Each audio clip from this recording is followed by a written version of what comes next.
Alrighty guys, welcome back to another one. We're continuing on with the number 4 buck series today, this time in 24 gauge. One of my favorite shotgun calibers, along with 16 and 10. Those are my top 3. Now, recently I've discovered a couple things with the 24 gauge that I don't think's been done before, which you guys will see in just a moment.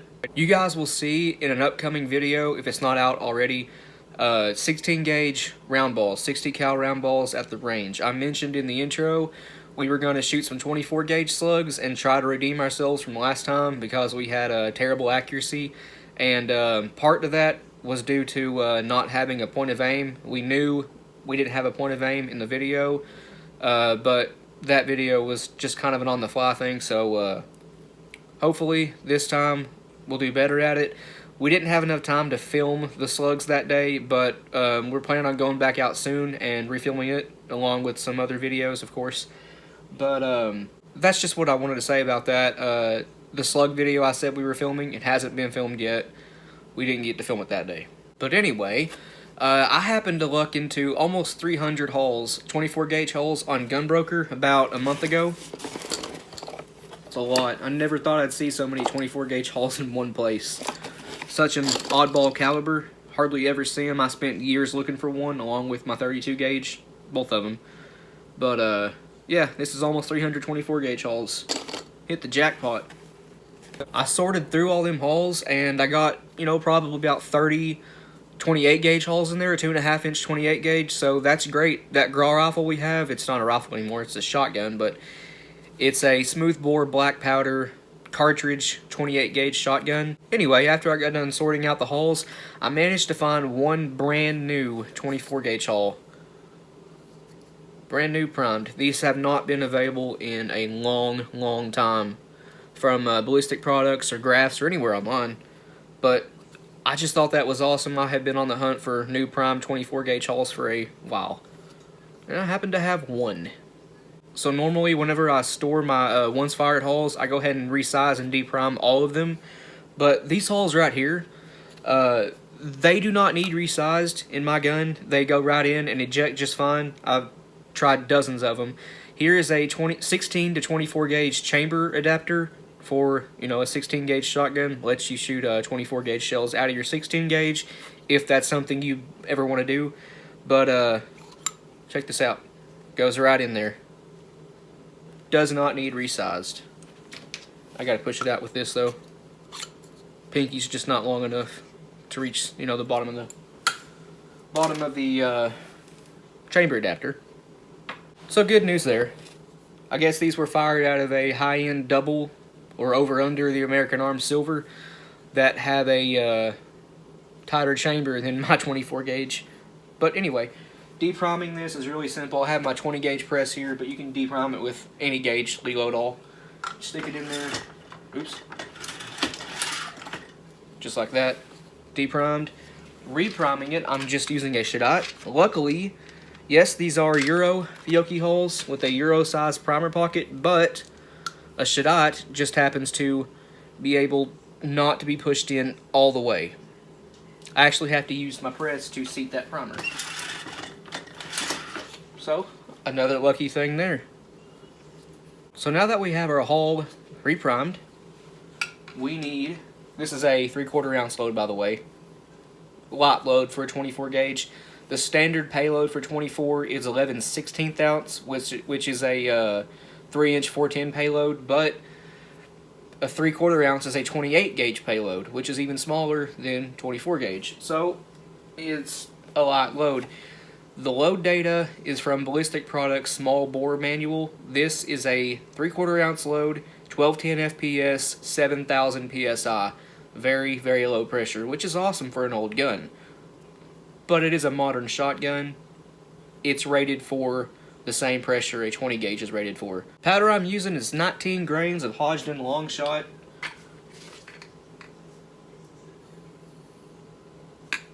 Should be it right there.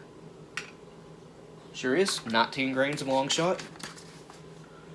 The wad is, of course, the SG24 wad. This is the only commercially available 24 gauge wad. And as you guys can see, the shot cup is kind of pathetic.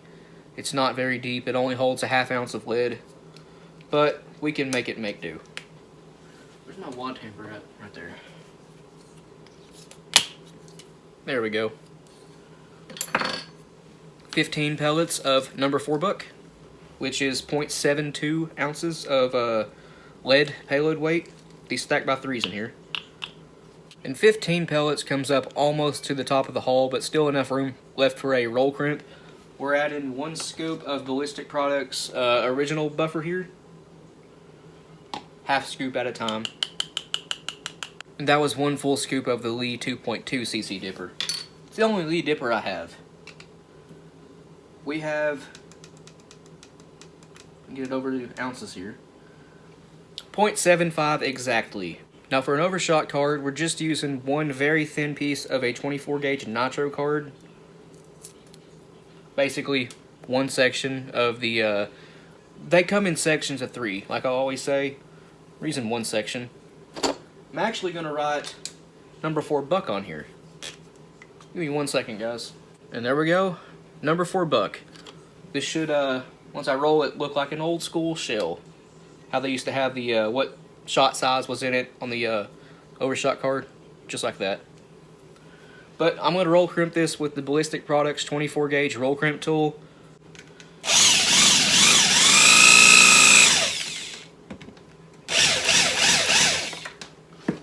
Looking pretty good. Just like that. This roll crimp tool from Ballistic Products doesn't do too bad. Here's a little bit better look at the hull. You guys can see the crimp is nice and round. Looks nice and good. So what do we do if we want a little bit more range out of them pellets, because only half of them are in the actual wad, the shot cup of that load right there? Well, we get another hull, punch the primer out, seat another Shadot primer,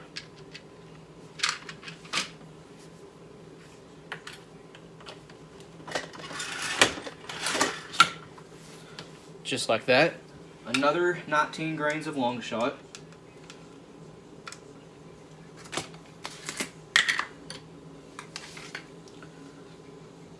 So here's where things get interesting. I got to noticing the SG24 wads fit a little bit loosely in these Fiocchi 24 gauge hulls. I have no experience with the Shadots, but they may have a slightly smaller internal capacity. But these Fiocchis, the SG24, like I said, fits a little bit loose, so I have a tapered wad for 20 gauge.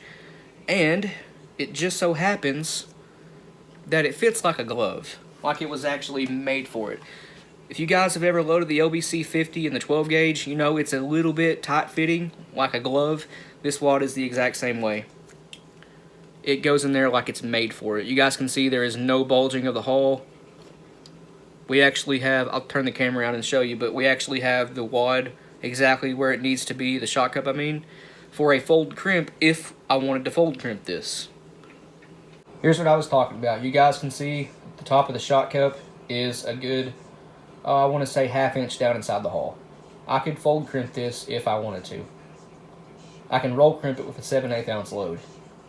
And the advantage to using this wad is all but half of the top row of pellets is fully encased in the shot cup, which means better pattern, longer ranges, a more efficient load.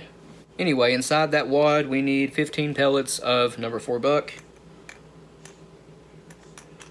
These actually fit a little bit nicer in here than they do the SG24s. Right there's all 15 pellets, and as you guys can see, we have a lot more room in here. Not quite enough room to actually fold this, but plenty of room left for a nice deep set roll crimp. On top of that, I'm going to add, again, 1 scoop of the Lee 2.2 cc dipper, ½ scoop at a time. And just like last time, I have 4 BK written on it for number 4 buck. Give that another roll. Again, Ballistic Products 24 gauge roll crimp tool. Just another great looking shell. Okay, just to save a little bit of time, I have this hull already primed and loaded with our powder charge. This time it was 19 grains of HS6. And this is going to be a 7/8 ounce payload. And here's another really odd thing to do with the 24 gauge. We're using the HV28 Magnum wad. This is a 1 ounce 28 gauge Magnum wad. Of course, it's 28 gauge, a little bit smaller than 24. We have to use pliers to flare out the gas seal of, the wad. But that's an easy task to do. After you have this wad flared out, go ahead and set it right on top of your powder in your hull. That's a really tight fit. I'm actually going to need the wad tamper to do this. Did you guys hear that air rush out of it? That's how you know you got a tight fit. On top of that, we need 18 pellets of number 4 buck. I didn't mention it before. This is my tumbled, hard cast, polished number 4 buck, 24 caliber. He's stacked nicely by 2s in here. 18 pellets is actually sitting pretty low in there. I'd show you, but it's falling out. We need, again, probably 1 scoop of the original buffer. Actually, we might need more than 1 scoop. And on top of the buffer and the pellets, I have the last section of that 3 nitro card. And we have us another really nice looking shell. Gotta love it, guys. I love loading these oddball gauges. It's just pride and joy, to be honest. Time for the 1 ounce load, guys. This is about as heavy as I'm willing to go with 24 gauge. I know it can probably go heavier with lead shot and certainly TSS if someone would make a TSS 24 gauge wad, but you know, that's never going to happen. So we're using 26 grains of Hodgdon little gun. Now a 1 ounce load in the 28 gauge calls for 25.7 grains of little gun, and that's getting 1345 FPS. This one is using 1 grain more powder, but bigger hull, larger combustion chamber. It's not going to be that fast or as high pressure. I think the pressure was around 11,500. It's not going to be that high or that fast. It's going to be more mild than the 28 gauges load, but it's still an ounce in the 24 gauge, probably pushing, I want to say, 1225 in that ballpark. We'll chronograph it. Alright, that should be our 26 grains of little gun. Double check it, and yep, we have 26 grains. And guys, yes, you can use the HV28 here, but I'm not doing it. We have fired a few with the HV28 before, and it did alright. I didn't seem to notice any adverse effects. We didn't pattern it, we just shot them for fun, probably 5 or 6 of them. But it seemed to work just fine. And I know 18 pellets is right flush with the shot cup of the HV28. And we still had room left in the hull, so 20 pellets for a 1 ounce load would work. But I'm just doing this one conventional because I want one of these to be a conventional loaded shell, just to see what the gun does without any sort of shot cup. So on top of the powder, I'm using 1 24 gauge nitro card, 1/8 inch thick, 0.125 thousandths. Using Gary Caskey's wad tamper. Facebook.com/Gary.D.Caskey. He has, you know, wad tampers, hull slitters, wad trimmers, hull trimmers, all kinds of stuff like that. So if you guys want any of his stuff, go check him out. I'm adding probably 1/4 to 3/8 inch of fiber cushion wad. I'm really not sure how much it is, but it's somewhere in that area, and we might need more. It's been a couple weeks since I loaded one of these 1 ouncers. It could be as much as even a 1/2 inch. I'm not sure. It looks like it needs to be a full 1/2 inch, just by the way that looks in there.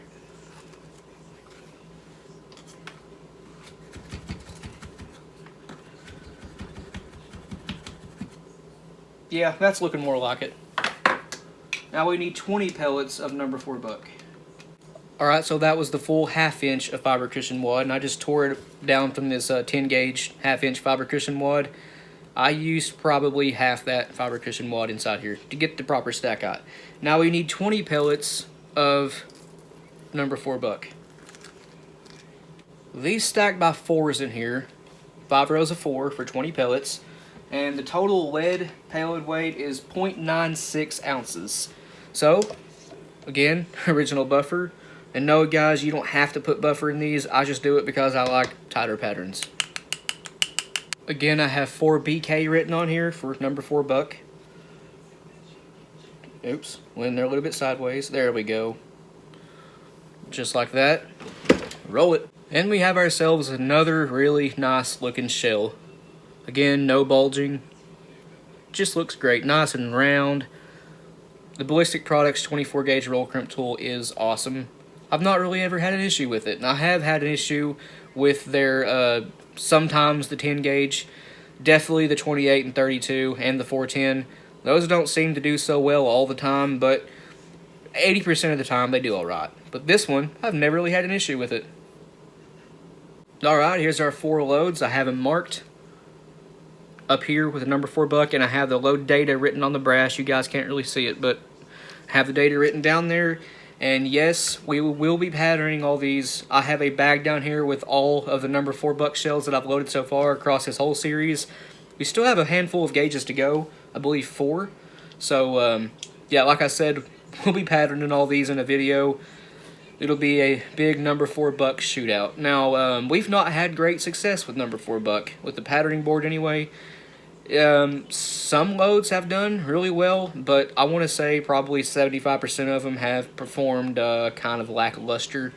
We never have been able to get super good patterns with number 4 buck, aside from, you know, the odd shot here or there. So guys, if you hand load your own shells, the 24 gauge is actually quite versatile. You can download it to 3/8 ounce if you want to, 3/8 ounce at high velocity if you want to, half ounce, 11/16 ounce as the standard payload, 3/4 ounce, 7/8 ounce, even 1 ounce. You can do quite a lot with it. Now, if you want to load slugs for the 24 gauge, all you need is the Lyman 20 gauge pellet slug. It weighs 4/5 of an ounce. I use 17 to 19 grains of long shot for it. Right on top of the SG24, just cut the shot cup off and load the slug. Give it a roll, and there's your there's your 24 gauge slug. The largest size buckshot you can load for the 24 gauge is 30 caliber number 1 buck. A 10 pellet load is roughly an ounce with buffer. So 10 pellet, 30 caliber number 1, that's nothing to sneeze at. That's a pretty good load. 29 caliber number 1 buck, which is just a little bit smaller, a little bit lighter. You can get 12 pellets for a 1 ounce load. And haven't patterned one of those yet, but it seems to fit just a little bit better than the 30 cal does. So in a future video, we'll have to see what that one does. And if you guys were wondering, these hulls only come in 2.5 inch length. 24 gauge is only a 2.5 inch chamber gun.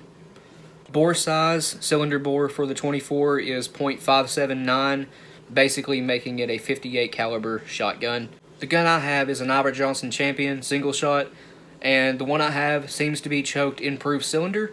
The 20 gauge pellet slug is .577 caliber, and these slugs, they squeeze through the choke just ever so slightly tight, which is what you want. Anyway guys, I'm going to sign this video off here. Hope you guys enjoyed it. I know the oddball videos, 24 and 32, they don't get a lot of views all the time, but sometimes they do. So hopefully a lot of you guys out there enjoy seeing these oddball gauges loaded. I know I really enjoy loading them and filming it and shooting them. They're just fun. I wasn't born back then, but it really takes you back to the time when these guns were commonplace. Anyway, please like and subscribe. We always appreciate that. If you got any questions or comments, leave it in the comment section below, and we will get back to you. We have a Patreon for as low as $1 a month. If you guys want to go check that out, we post some early videos, stuff like that there, and every penny we get goes right back into the channel. We also have an Instagram. I will leave that in the link in the below in the description. But we post some behind the scenes stuff on there too. The handle is at the Shotgun Scientist. If you guys wanted to go, just look that up on Instagram. But other than that, you guys take it easy. We will see you in the next one.